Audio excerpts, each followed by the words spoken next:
Hey everybody, my name is Rydo, and today we are trying out Resident Evil 5. This is either going to be 30 minutes of me figuring out if Resident Evil 5 will run on my PC, considering how Resident Evil 6 ran pretty poorly, although Resident Evil 6 as a game wasn't that good in the first place.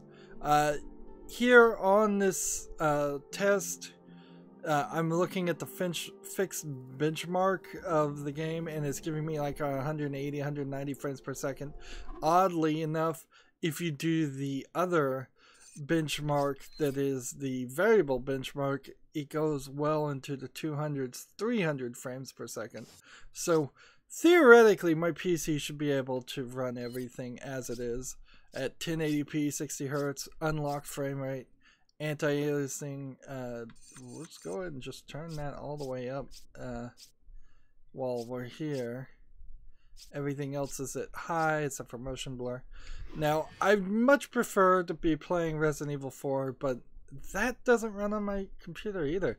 It's something about the engine in RE4 that, like, when it loads in texture, it might be because I have a GTX 970, which was kind of a fraudulent video card that had some slower RAM with some faster RAM, and they sold it like all the RAM was at the fastest speed, and that has caused some troubles.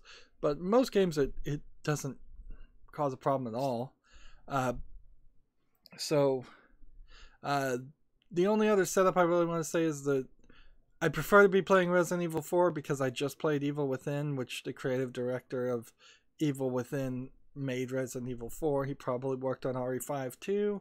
RE4 is better than 5, but even if it ran smoothly, the controls on the Steam version, the HD Steam version, that is the only version you can really find, are still a little clunky. So I'd say if you do want to play RE4, whatever console version you can find is probably better than the PC version. That's kind of all we need to know now, so let's begin. So we're going to get into this game, and if it has lockups in 30 minutes, we're going to give up. And of course I have the gold edition, so we have a new chapter, Lost in Nightmares. You can play as Barry in the Mercenaries Reunion, and Excella in that, and Desperate Escape is unlocked, and Josh and Rebecca. A lot of DLC in this game when it came out. It was certainly during the height, or kind of at the end of the early days of DLC. You can play as Chris with different outfits, heavy metal, Sheva's fairy top, Chris in both the story mode and that. So I don't know if we could go back to the game settings and just make sure tutorials are on.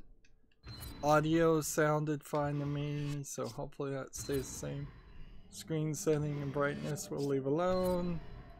And system settings, man, something about this C16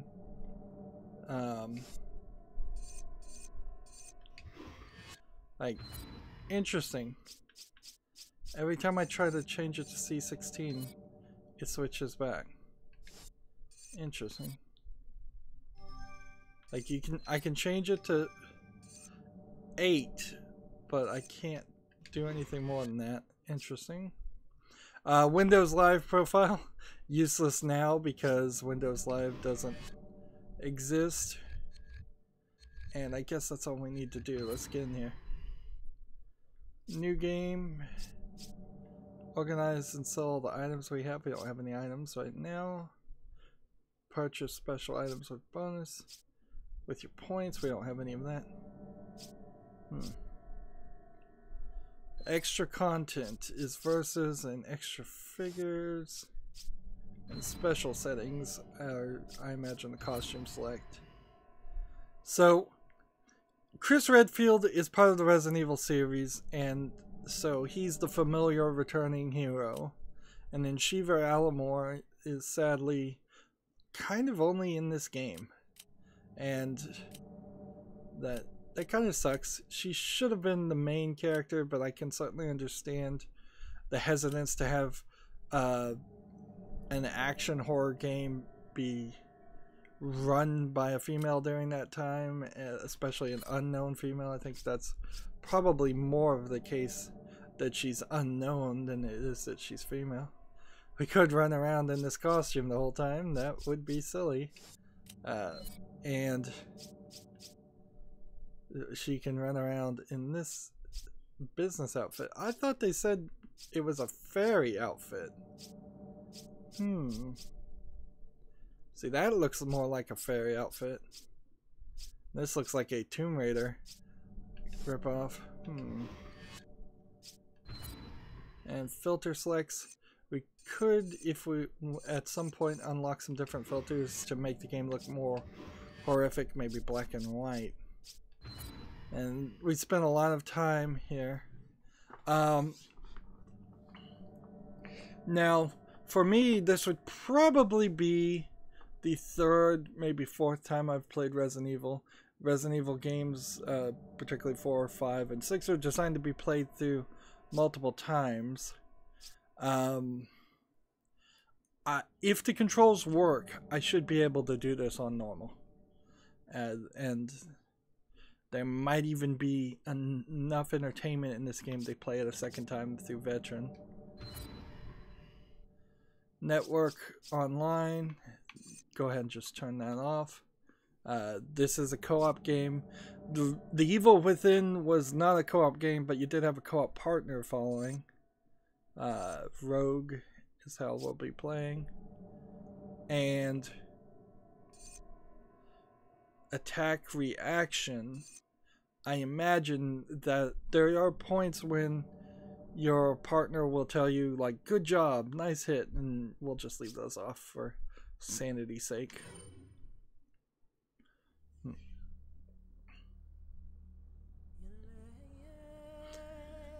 So this game is set mostly in Africa, and bringing in Chris Redfield, who is a known hero as a white American guy, there was definitely some criticism even before the game came out of having a white American guy come to an African country and shoot a bunch of zombified African people.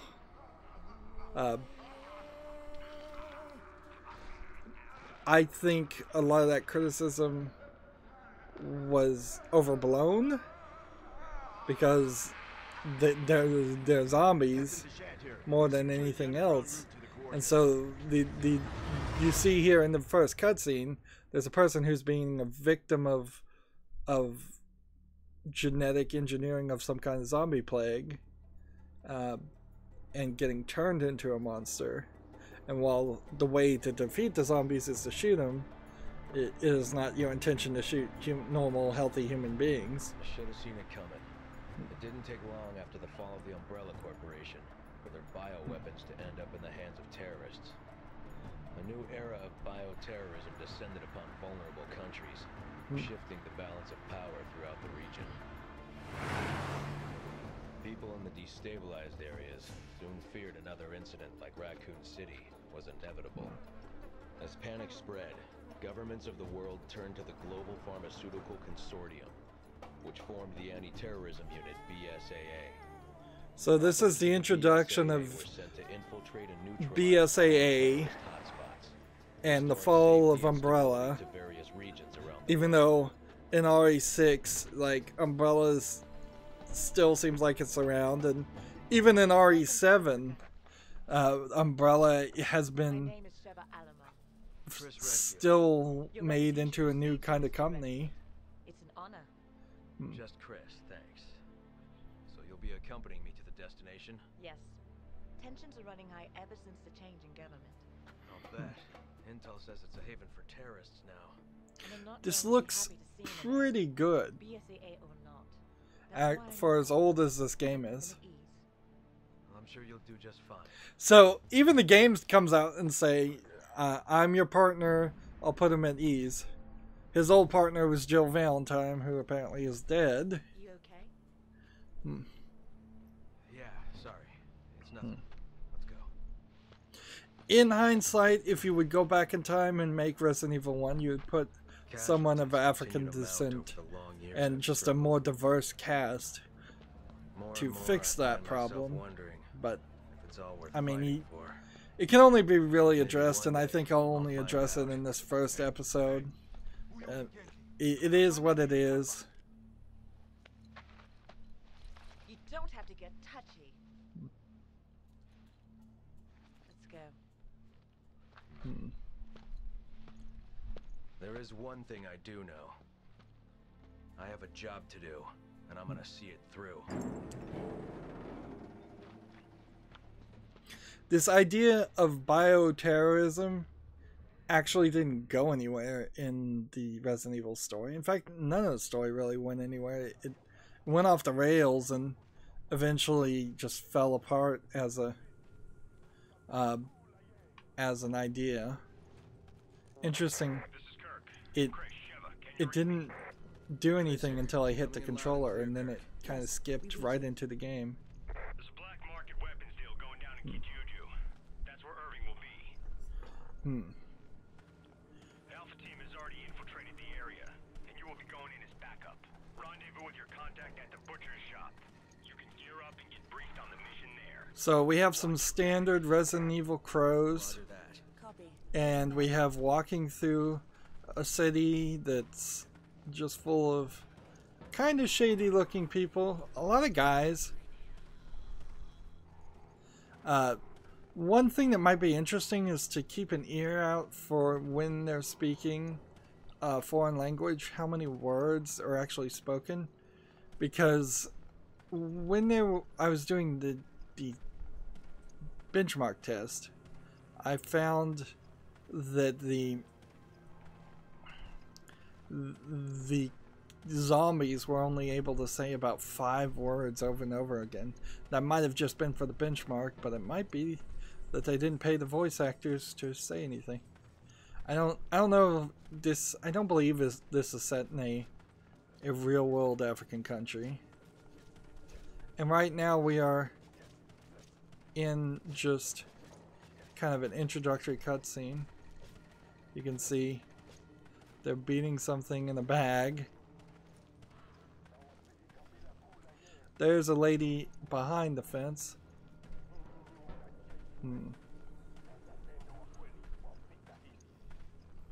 And in this area, there's really nothing to do.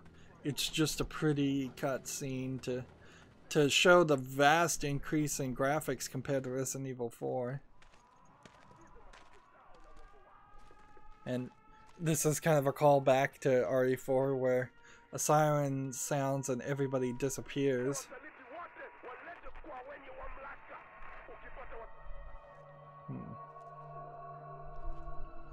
It's kind of a shame the subtitles don't translate what they're saying.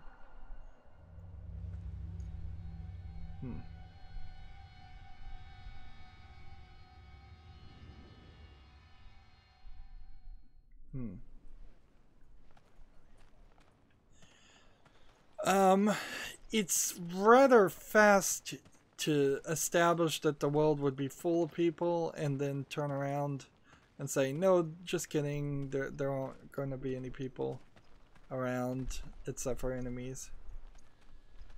So this right trigger is your partner locator,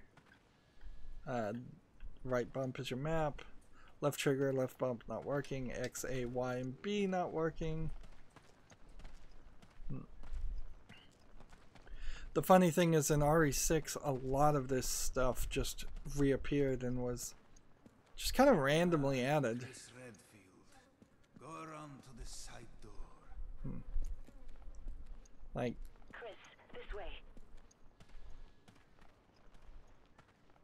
yeah, it makes a lot more sense, the areas you were running around in RE6, when you see and start to get the feel that they just copy and pasted it from RE5.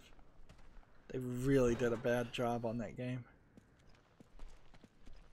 I don't know how much comparison I'll really do to the Evil Within. Like, the Evil Within in almost every way is worse than RE4 and even RE6. The one thing the Evil Within tried to do is have you have extremely limited bullets, and it tried to push you into using a crossbow, but none of it really made any sense, and none of it really worked for me. Storyline wise, it's pretty bad. You too. This way. Of course, the graphics on Evil Within look better because it's a newer game. You should do what you came here to do and go home. Yeah, they really roll out the red carpet for us Americans. Us Americans? Is she American? I have your weapons for you here. Check them. Grab your weapons. The operation's already started. See, is Sheva really an American? And this is where, on a New Game Plus, you would start with more equipment. And they introduced a very different inventory system to RE4 and RE5, where you only have like 9 slots. Destination coordinates? Town square's up ahead. Go through there. Alpha team's waiting at the deal location. Good. What do you know about Ouroboros? Mostly just rumors. Something about visions of a doomsday project. Doomsday sounds about right, and apparently it is no rumor. You're kidding, right? You must find a man named Irving. He's our only lead.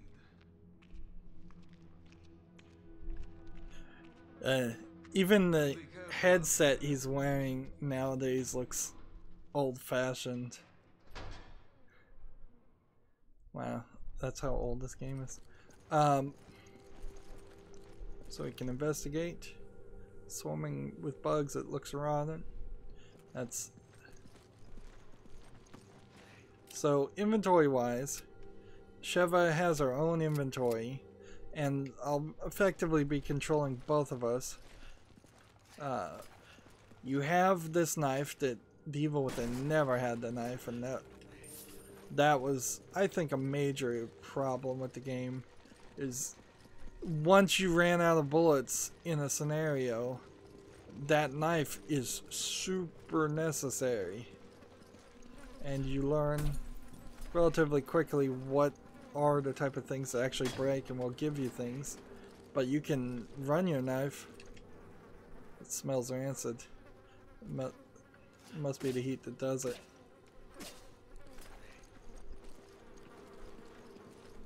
You can't go back to those 2 boxes that were over there. The controls are old-fashioned. Holding A to run. Here's when you're dying. When your life gauge is fully depleted, due to taking damage, your status will change to dying. If your status is displayed for your partner, you can revive them by pressing B when they're nearby. The game will end if your partner is unable to assist you or time runs out, or if both you and your partner are in the dying state. So that pretty much guarantees that you can almost survive anything. There's different controls. I assume I'm using type B, but I might be using type A. I think I'll just leave it with the default for now. I'm not a big proponent of fiddling with control settings, but it is Remember, we're a team. strange controls compared to modern. I may not be as big as you, but I can still hold my own. Like, almost certainly a right or left trigger would cause you to run in a modern game.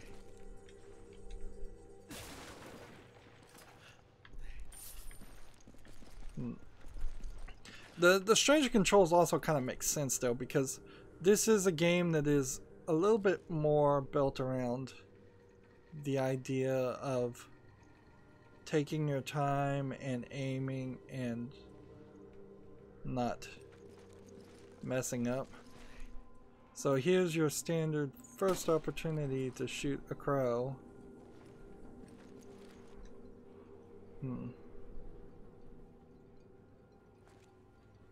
See, there's a guy there that just walks in the background, but you may not have even seen him. On your second playthrough, you would probably throw a flash grenade. She just picks up the gold for you. It's quite an interesting style game.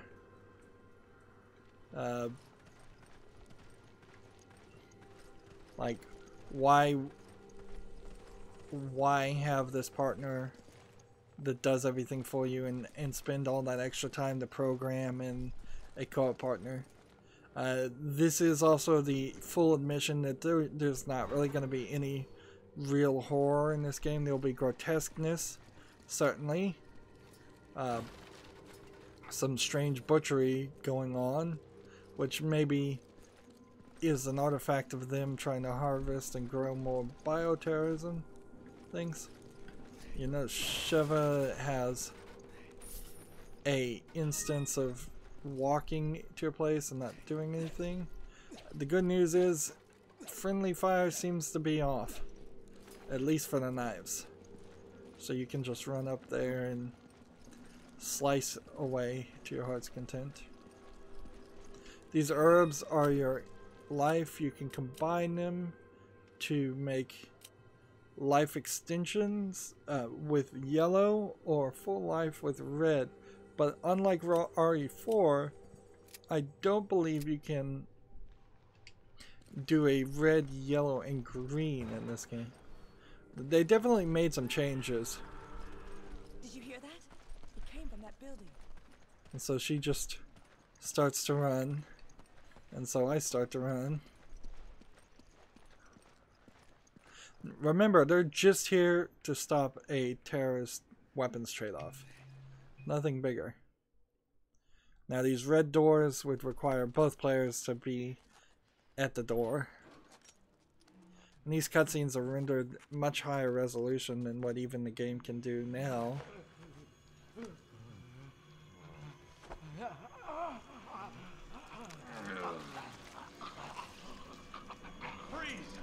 It's, I think, important to show that these are the humans are victims of bioterrorism here. They're getting turned into monsters. They're not willing participants. Are you okay? From that first cutscene, it doesn't look like any of them were willing participants or knew what would happen.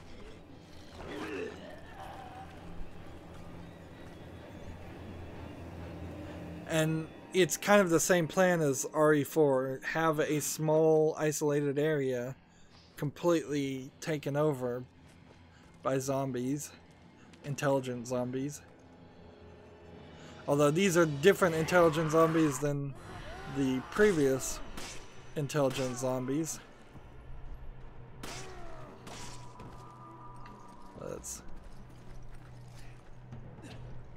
You gotta get in really close and slice them up if you can. What the hell just happened? They didn't move like any zombies I've ever seen. Yeah, the thing in this universe that they call zombies. We're locked. Guess we're stuck in here. There has to be a way out of here. I don't have any bullets to refill my gun. I desperately want to reload, because that's so typical in my gameplay style, is to constantly want that reload. I think we can get out here. And there's not a ton of collectibles in this early section. We can break the TV. There are a lot of achievements on the Steam version of this, but they're mostly built around just doing the storyline, or playing the extra modes. Alright, so now I should be able to hit either X or A while loading. We've got all these gross jars of brains. there's never going to be anything in them. Instead, we're jumping out the window, which is also a standard thing in Resident Evil. It adds to the silliness of a game like this, is that your heroes are so powerful and so like they're so powerful and so agile they can jump out windows, do somersaults, and land on their feet.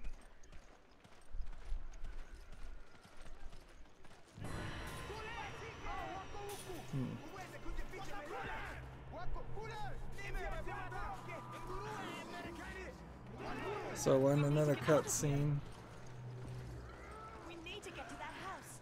We'll have a better chance of fighting them from there. Yeah, it's better to come in here and let her shut the door and barricade it. Come in, Kirk. And save your bullets. The locals were hostile and we had to use force. We don't have any contingency plans for this situation, do we, Kirk? Roger on the locals, but your orders still stand. What does Yeah, that mean? orders still Was stand. HQ expecting this? Look at these giant blades. 2 people could kick this door in. So we have to get our partner action. Generally, on your first playthrough here, saving bullets makes sense. On the second playthrough, your gun will be so upgraded. Is this what I think it is? What's going on here?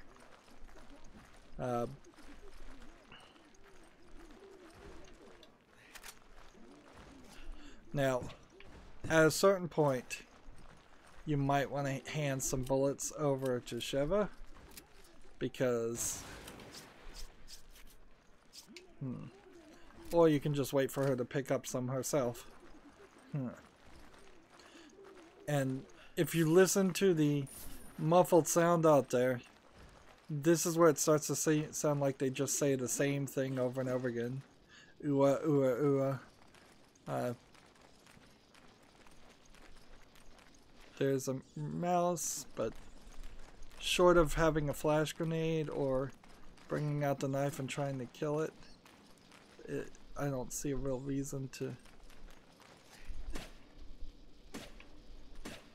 Like, yeah, you could get over here and you could try this, and these little mice will probably give you something. They might even give you something rather valuable, but on your first playthrough, it's one of the many elements that you're not supposed to know about. Of course, I can't really go back in time and forget all the tricks and secrets. That was certainly a major problem with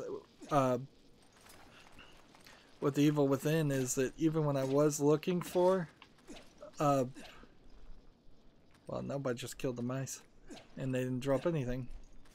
When I was looking for secrets that only came in the form of angel statues, they were only giving me keys that would only give me a easily spent currency, didn't upgrade much.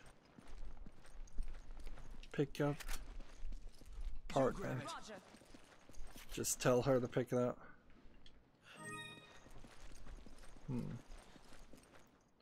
Now, in RE6 you had this whole tab system, and that was pretty crazy.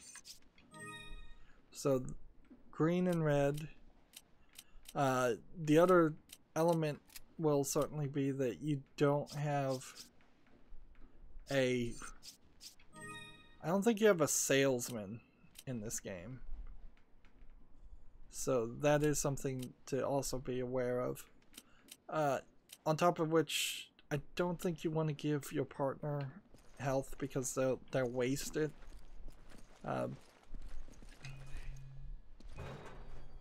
So that's another factor to keep in mind. And the game is just saving, which is very odd for Resident Evil games. It just automatically saved. You didn't have to go to a typewriter.